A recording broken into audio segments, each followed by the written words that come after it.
নমস্কার। আজ আমরা চলুন একসাথে ডুব দিই এক অসাধারণ স্মৃতিকথায়, পুণ্যলতা চক্রবর্তীর চোখে দেখা তার ছেলেবেলার দিনগুলোতে। চলুন না ফিরে যাই সেই সময়ে যখন আনন্দ আর কল্পনা দুটো মিলেমিশে একাকার হয়ে যেত। ভাবুন তো একবার, আমাদের সবার মনেই কিন্তু এমন একটা স্মৃতির সিন্দুক থাকে, তাই না? আজকে আমরা ঠিক সেরকমই একটা সিন্দুক খুলতে চলেছি, যেটা কানায় কানায় ভরা অফুরন্ত হাসি, নানান কল্পনা আর ছোট্ট ছোট্ট সব দুষ্টুমিতে। তো আমাদের এই জার্নিটা শুরু হচ্ছে বাড়ির ছাদ থেকে। ওটাই ছিল আসল ঠিকানা, যেখানে চলত দারুণ সব আর বেশ উত্তেজনায় ভরা সব খেলাধুলো। ছাদের এক কোণায় ছিল জলের ট্যাঙ্ক, আর সেখান থেকে গঙ্গামাটি তুলে বানানো হতো নরম কাদার গোলা। আর সেই গোলা দিয়েই শুরু হয়েছিল একটা দারুণ মজার যুদ্ধ। নাম ছিল তার পটগুলটি সোয়ার্ড।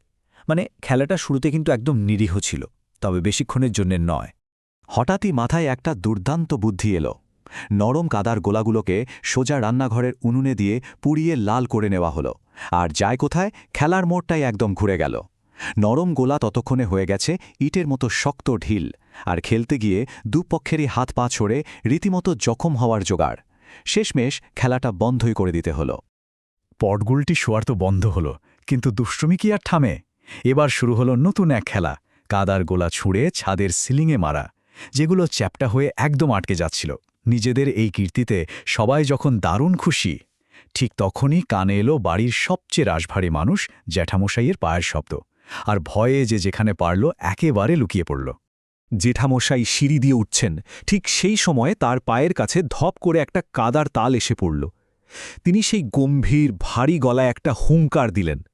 এটা আবার কি? ওই আওয়াজেই যেন সবার বুকের রক্ত জল হয়ে গেল। সবাই ভাবত জেঠামশাই ভীষণ রাগী, গলার আওয়াজটাও ভারী আর গায়েও অনেক জোর। কিন্তু বাস্তবে কি হলো জানেন? সিলিংয়ের দিকে তাকিয়ে বাচ্চাদেরই অদ্ভুত কাণ্ড দেখে তিনি হো হো করে হেসে ফেললেন। আসলে এই একটা ঘটনাতেই বোঝা যায় বাইরের চেহারা দেখে কাউকে বিচার করাটা কত বড় একটা ভুল হতে পারে। আচ্ছা, ছাদের ওই দুরন্তপনা আর ছোটাছুটির জগৎ থেকে বেরিয়ে এবার চলুন আমরা ঢুকি ঘরের ভেতরের একটা একদম অন্য জগতে, যেটা ছিল পুরোপুরি কল্পনা আর সৃষ্টি দিয়ে করা। মানে ছাদে যেমন একদিকে ক্রিকেট আর হকি চলত, ঠিক তেমনি ঘরের ভেতরে ছিল পুতুল খেলার এক রঙিন দুনিয়া। দস্যিপনার পাশাপাশি এই শান্ত সাজানো গোছানো খেলাটাও কিন্তু ওদের সবার ভীষণ প্রিয় ছিল। একবার পুতুলের বিয়ের আসর বসেছে, আর তাতে ছোট ছোট রঙিন মোমবাতি জ্বালানো হয়েছে। কিন্তু কিছুক্ষণ পরেই সেই মোমবাতি থেকে সাজানো পুতুল ঘরে আগুন লেগে গেল। যদিও জল ঢেলে আগুন নেভানো হয়েছিল, কিন্তু সবাই সেদিন খেলা চলেই আগুন নিয়ে কতটা সাবধান থাকা উচিত তার একটা বড় শিক্ষা পেয়েছিল।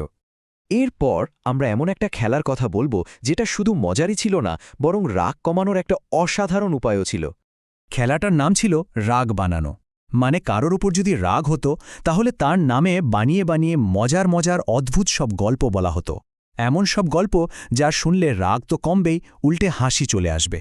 এর উদ্দেশ্য কিন্তু কাউকে ছোট করা বা কষ্ট দেওয়া ছিল না, একদমই না। আসল উদ্দেশ্য ছিল হাসির স্রোতে মনের সব রাগ, সব বিদ্বেষকে ভাসিয়ে দেওয়া। ভাবুন তো একবার, রাগ কমানোর কি দারুণ একটা উপায়। এবার এমন একটা খেলার কথা বলবো, যেটা ওদের ভাষা জ্ঞান আর উপস্থিত বুদ্ধিকে আরও ধারালো করে তুলত। খেলাটা ছিল কবিতায় গল্প বলা। মানে একজন একটা লাইন বলবে, পরের জনকে তার সাথে মিলিয়ে দ্বিতীয় লাইনটা বলতে হবে। যেমন ধরুন, বাঘ ও বকের গল্পটা বলা হচ্ছিল এভাবে। একজন বলল, একদা এক বাঘের গলায় ফুটেছিল অস্থি। তার পরের জন সঙ্গে সঙ্গে বলল, যন্ত্রণায় কিছুতেই নাহি তার স্বস্তি।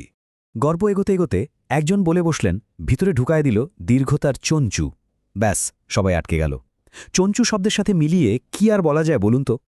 আর ঠিক তখনই দাদা চট করে উত্তর দিল, বক সে চালাকতি চিকিৎসক চুঞ্চু। চুঞ্চু মানে হল ওস্তাদ বা এক্সপার্ট। এই অসাধারণ শব্দটা শুনে সবাই তো মুগ্ধ।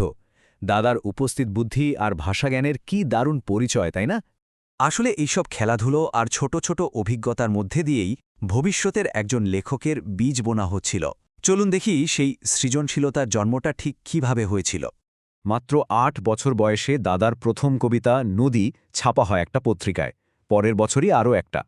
দাদারই সাফল্য দেখেই লেখিকার মনেও লেখার ইচ্ছেটা জেগে ওঠে, আর তিনি লুকিয়ে লুকিয়ে একটা খাতায় নিজের মতো করে কবিতা আর গল্প লিখতে শুরু করেন। একদিন তার অর্ধেক লেখা একটা গল্পের খাতা টেবিলের ওপর রাখা ছিল। সেই সময়ের এক বিখ্যাত লেখক নগেন্দ্রনাথ গুপ্ত খাতাটা দেখে বাকি গল্পটা পূরণ করে দেন।